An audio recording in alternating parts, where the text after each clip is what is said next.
I'm Greg Hunter. Welcome to USAWatchdog.com. With us, a guy who is an expert money manager. He manages big money, also an expert in finance, but he's also a three-time best-selling author. His latest best-selling author is this book that came out just a few years ago, a revised edition called The Real Crash. Of course, there's a big giveaway here. It's Peter Schiff, and I want to bring him on. Peter Schiff, thank you for joining us today on USAWatchdog.com.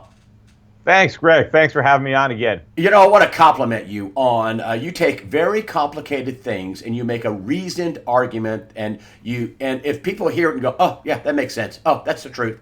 And I wanted you to get your take. And this got glossed over on Monday night's debate and all the post-debate analysis. And that was Donald Trump talking about the Fed, and Janet Yellen is being totally political, and she's blown a bubble. The Fed's made a big mistake, and if they raise interest rates, it's going to be very, very bad, very bad. Can you explain why Trump is saying what he's saying and what it means to Americans? Yeah, I certainly wish Donald Trump did a better job of actually explaining what he's saying. And, I talked about that, by the way. If you really want to get my complete take on the debates, I just recorded earlier this morning my critique of the debates and my opinion on what really Trump should have done and the opportunities that he missed on my YouTube channel, The Schiff Report. So sometime after you finish watching this interview, check that out to get a more complete assessment of my take on the debates. But first of all, when it comes to explaining the Fed, a lot of people are already criticizing Donald Trump's critique because they say, well, on the one hand, he says the economy is weak, but then he says the Fed should raise rates. And then on the one hand, he says that if we raise rates, a lot of bad things are going to happen. But then he criticizes the Fed for keeping rates low. So which is it? Right? He's trying to have his cake and eat it too. What Trump has to explain is that low interest rates don't help the economy. Low interest rates are one of the biggest headwinds for the economy because all they do is inflate asset bubbles and prevent legitimate economic growth. And Donald Trump has to explain that even though rates have to go up, that when they do, it's going to burst the bubble and it's not going to be fun. It's going to be another financial crisis, only worse. But the problem is, if we're ever going to have a real recovery that's going to produce a higher standard of living and the good paying jobs that everybody claims they want, we're not going to get there unless we let this bubble deflate. And that means raising interest rates and having to live with the consequences, which are going to be a collapsing stock market, a collapsing bond market, a collapsing real estate market, failing banks, a repeat of the '08 financial crisis, only worse. And all Janet Yellen is succeeding in doing by keeping rates artificially low is exacerbating the problems and delaying the day of reckoning. How close are we to this happening? Whether the Fed raises rates or not, aren't we teetering on a very risky market no matter what the Fed does? Well, absolutely. And I disagree with Donald Trump that the Fed is going to raise rates as soon as the election is over. I think they're likely to cut rates when the election is over. I think they're going to launch QE4. I think the reason they're not doing it now is because they want to pretend that the economy doesn't need the help. They want to pretend that we still have a legitimate recovery. But once the election is over, they can drop the pretense. They can come up with some excuse.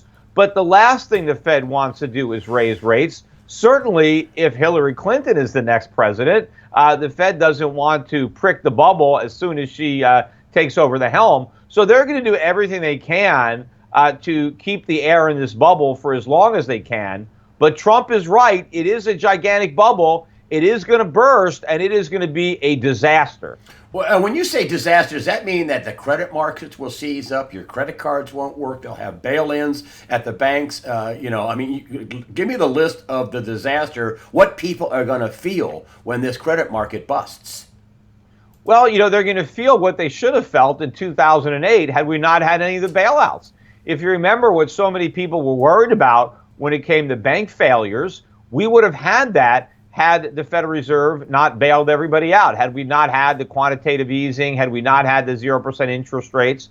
So the next time around, we're going to have to deal with the full consequences of the mistakes that have been made in the past. But these mistakes are a consequence of the Fed keeping interest rates artificially low. Because they've done that, we have much too much debt. Look, Donald Trump pointed out that under Barack Obama, the national debt doubled. But he didn't point out that it also doubled under George Bush. And the reason it doubled under both presidents is because the Fed made it all possible. But the Fed let everybody lever up, not only the government, but households, corporations. We've all borrowed money that is impossible to repay. And the only thing between us and a crisis is interest rates that are practically zero. But they can't stay there indefinitely without destroying the dollar. And I think ultimately that might be what gives, is because they try to keep rates low so long, because they realize how painful the corrective process is going to be, that they destroy the dollar in the process. And what ultimately causes the Fed to raise rates is because they don't want the dollar to become monopoly money. They want to make sure it doesn't lose all of its value, just a considerable portion of its value. And reluctantly and eventually they're going to have to raise interest rates, and not just a little, but a lot. And then this whole house of cards is going to come falling down, and we're going to have to deal with the consequences of these mistakes. So the end result in your mind is going to be some pretty heavy inflation. Well, I think it's going to be heavy inflation. I hope it's not hyperinflation. I hope we ultimately get the rate hikes that we need to prevent that from happening. But then we're going to have the complete collapse, and we're going to have to deal with these problems. And, you know, one of the things that Donald Trump is backing away from, and I think he should embrace it, is his idea that we need to restructure the national debt. And we absolutely must, because it is impossible for us to repay the $20 trillion of Treasury debt. In fact, it's impossible to service the debt if interest rates rise to a market level. Certainly if they rise to a high level to combat inflation, there is no way we can honor these commitments. And I would rather restructure and ask our creditors. Many of them are very wealthy. Many of them are foreign. Many of them are foreign governments. Why should we have massive tax hikes on the American middle class so that the Chinese can be repaid in full for the money they were dumb enough to lend the U.S. government? So we've got to come to terms with the fact that we are broke, that we've borrowed more money than we can ever repay. And in the process, we have created a phony economy. We have created a service sector economy. We have enormous trade deficits, and they don't result from bad trade deals. It's not NAFTA that's the reason we have these trade deficits. It's the Fed, it's the artificially low interest rates, and the fact that we don't have our own savings to invest in capital. It's because of excess regulation and excess taxation that Hillary Clinton has promised to double down on. We need less government. We need freer markets. We need to produce again. But none of that is going to be accomplished until we raise interest rates. And we can't raise interest rates without pricking the bubble. So it's like, you know, we can't have the gain without the short-term pain. But politically speaking, nobody has the stomach for that pain. And so we never get the gain because we keep making the problems worse. Some of the pain is like the Dallas and police and fire departments. Their pensions are in big trouble. Many other pensions, the truckers had the truckers union, the truckers pensions are in big trouble. That's one of the pain. That's some of the pain you're talking about. Pensions they're all in trouble. They're all in trouble because politicians have promised voters something for nothing. A lot of government workers have been promised pensions, but the taxpayers have never been asked to fund the pensions, and neither have the workers. And so they're empty promises, and there's no way they can get kept. That is the bad news. So there are two possible scenarios. We come clean, and we tell people that they're not going to get everything they've been promised, or we try to pretend that everyone's going to get paid, and we pay off all the promises with worthless money. I think it's better to be honest and restructure these obligations in a way that we can actually afford to pay them, rather than just pretend that we can afford it and we print a bunch of money, destroy the value of the dollar, and then everybody gets their pension, but their pensions are worthless because you can't buy anything with the money. What about the Chinese currency being let into the IMF's special drawing rights, SDR is what they call it? It's going to displace somebody. There's a lot of doom and gloom about that on the internet. I know you know all about currencies with Euro Pacific Capital. That's the money you manage. Also Schiff Gold. You know all about this dynamic. Chinese have a lot of gold. What is going on with? What do you think is going to happen when they include the yuan into the IMF's basket of currencies? Well, I think the yuan is going to have a substantial rise against the dollar. You have a lot of hedge funds that are short that currency, and I think they're going to lose a lot of money when that trade unwinds. I think some of the same people are short the yen and the euro. I think those currencies are going to rise against the dollar as well. I think they're all going to fall against gold and maybe against some other currencies, but they're going to rise against the dollar, and that has serious implications for America. One of the things that nobody seems to understand, or Trump doesn't even point out, is that in the short run, the Chinese have been supplying a massive subsidy to the American economy. In the long run, they're not doing us any favors, but in the short run, they're making our lives better in that they supply us with the consumer goods that we need and we want, and they loan us the money to buy them. Because we have this huge trade deficit with China, that means we're getting a lot of stuff from the Chinese that we're not paying for. So we get all sorts of products that make our lives better, and they just get little pieces of paper that they can't do very much with. And in fact, more recently, they've been waking up. If you look at what's been happening to Chinese holdings of U.S. Treasuries, they've been going down, while Chinese holdings of gold have been going way up. So they can obviously read the writing on the wall, even if we can't. But eventually, in the idea of being careful what you wish for, when we talk about, hey, we need to, China has to stop manipulating its currency, right? That means the Chinese currency goes up, and that means our standard of living comes crashing down, because now all the products that we've been buying so cheaply at Walmart, all of a sudden they triple in price and nobody can afford them. So this is going to be a rude awakening for the average American when he finds out just how broke he really is. When you say triple in price, you're serious. You're saying that prices in a short amount of time could triple? Yeah, whether it's double or triple or how long it's going to take, but prices are going to go way up. Eventually going to Walmart is going to be like going to Neiman Marcus. The prices are going to be very, very high. And that means Walmart is not going to sell as many products in America, which also means they're not going to have to employ as many Americans. And so there's going to be a lot of layoffs. But in the meantime, the products that China used to ship to Walmart in America, those products are still going to be made. They're just going to be on a shelf in some Chinese Walmart. And now the Chinese people are going to get to buy products that before they didn't have, because Americans were buying them because Americans were richer. But when the U.S. dollar crashes and their currency goes up, the Chinese gain the purchasing power that we lose. And I want to get into Deutsche Bank. It's been called the most systemically dangerous bank in the world by the Fed and the IMF. And boy, they are on. Last Friday they were $13 a share, and come Monday they were $11.85. That is a bad trajectory. In less than 10 years ago, they were $140 a share. Deutsche Bank. What's your read on this possible, let's call it a gray swan of Deutsche Bank? Well, look, there are a lot of problems in the financial sector, not just Deutsche Bank. And Deutsche Bank not only has the normal problems, but you have the U.S. government trying to fine them, $13-14 billion or something like that. But I have avoided the financials for years. That's one of the reasons that the funds that I manage, the mutual funds that are separately managed accounts, are so outperforming the benchmarks this year, is because the benchmarks have a lot of financials and we have none. And you know what really I think is crazy is you see all these analysts talking about how higher interest rates are going to be good for the banks, right? Because they're going to have better margins on their loans. So we want to see these spreads go up. These analysts have no clue what they're talking about, because the banks have these toxic balance sheets, and higher interest rates are going to be like a bomb that's going to go off, because when rates go up, the value of their portfolios is going to collapse.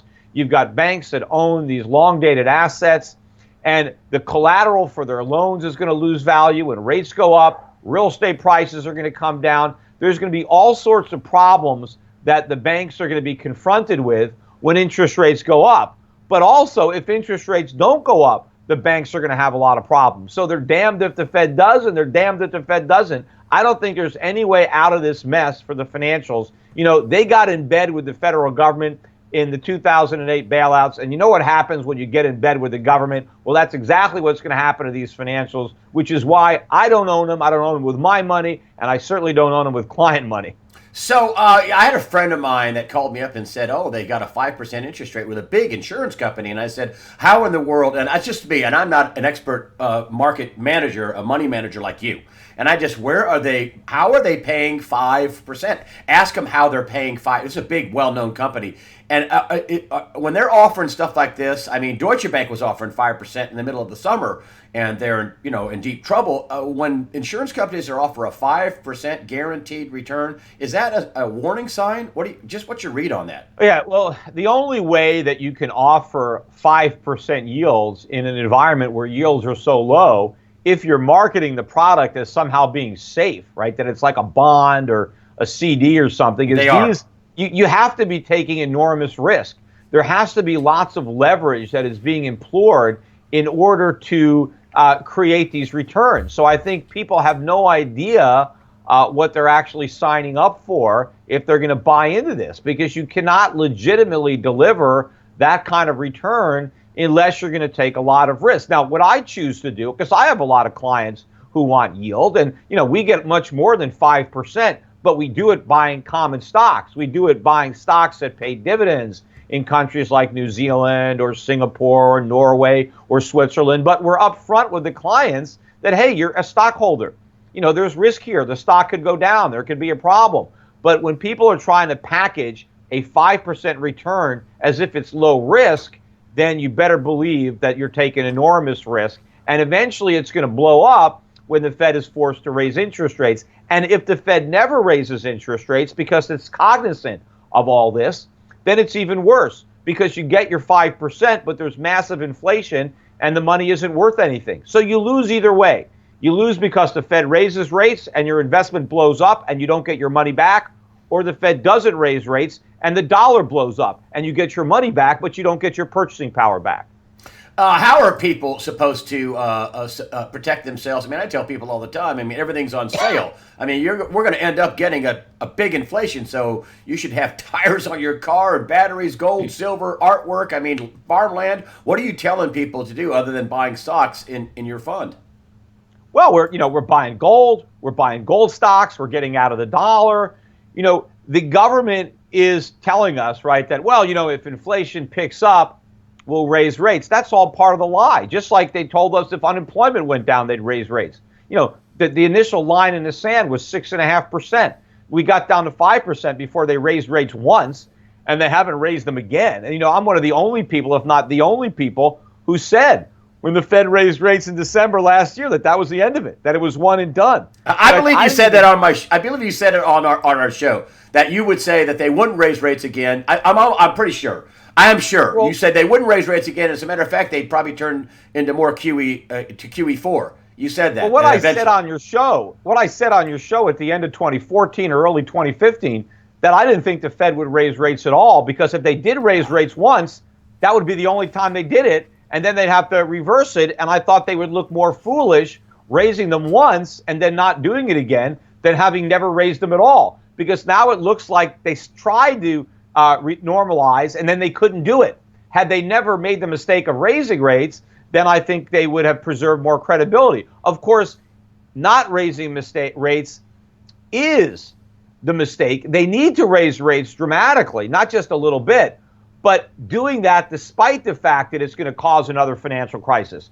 Because the longer we wait to raise those rates, the worse that ultimate financial crisis is going to be. So let's just get it out of the way right now. But based on what the Fed was doing, I knew that they couldn't raise rates, and then they did it. And then when they did it, they promised to raise, 3 more times this year? I said, there's no way they're going to do that. In fact, when Janet Yellen first laid out her plan 2 or 3 years ago for shrinking the Fed's balance sheet. What did I say back then? I said, this is all lies. She can't do any of this. She's just talking. This is impossible. And of course, so far, the balance sheet hasn't shrunk at all. In fact, even Ben Bernanke, when he lied in 2009 and he told Congress that he wasn't monetizing the debt, he said that we're just buying these bonds temporarily. We're going to sell them when the emergency is over. I called Ben Bernanke a liar back then. I said there's no way that they're going to sell these bonds. And here we are, almost the end of 2016. And not only has the Fed not sold a single bond, every bond that's matured has been rolled over. Every dime of interest they've earned has been used to purchase more bonds. So they are trapped in the very monetary Roach Motel I said they were trapped in from day one.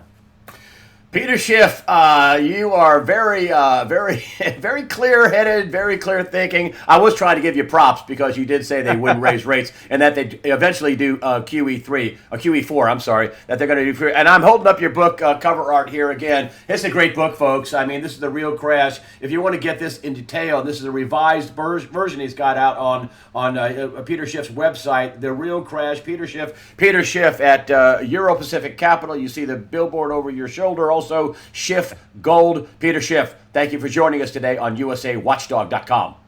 Hey, my pleasure.